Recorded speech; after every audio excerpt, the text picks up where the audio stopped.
და დღის მთავარი პოლიტიკური სიახლე ბიძინა ივანიშვილი უკვე ოფიციალურადაა პრემიერ-მინისტრობის კანდიდატი. მიხეილ სააკაშვილმა მთავრობის მეთაურად ოპოზიციის ლიდერი დაასახელა, რომელიც უკვე რამდენიმე დღეში გადაიბარებს ხელისუფლებას.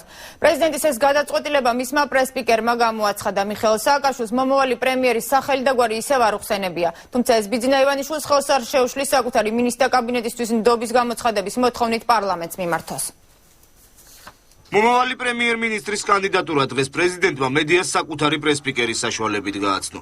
მიხეილ სააკაშვილმა კონსტიტუციით გათვალისწინებულ ვადაში მთავრობის მეთაურად ბიძინა ივანიშვილი დაასახელა.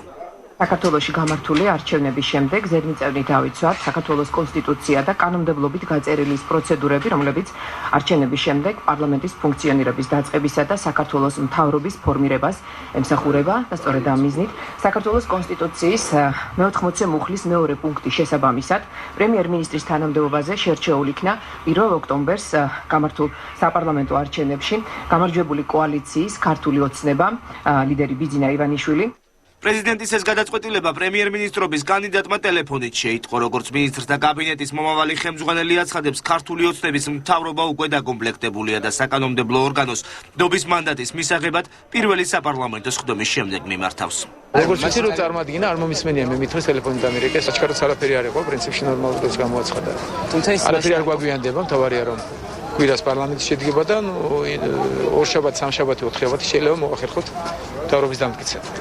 პრემიერობის კანდიდატის დაჩქარებული წესით დასახელება მას შემდეგ გახდა საჭირო, რაც მოქმედ მთავრობას პრეზიდენტმა უფლებამოსილება შეუწყვიტა. მთავრობის მეთაურს კონსტიტუცია ადრიან ვადას აძლევს, რათა მინისტრთა კაბინეტი პარლამენტს წარუდგინოს. პარლამენტმა კი ნდობის გამოცხადების საკითხი ერთ კვირაში უნდა გადაწყვიტოს. ამ პროცედურის დასრულების შემდეგ 3 დღის ვადაში პრეზიდენტი წარადგენს მთავრობას პარლამენტის წინაშე.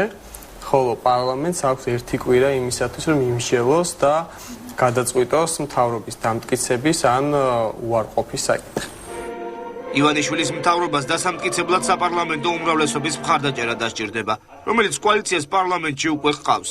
ჯერჯერობით უცნობია დაუჭერს თუ არა მხარსახალ მინისტრებს მომავალი უმცირესობა. ნაციონალურ მოძრაობაში ამ თემაზე დღეს კომენტარი არ გაუკეთებიათ.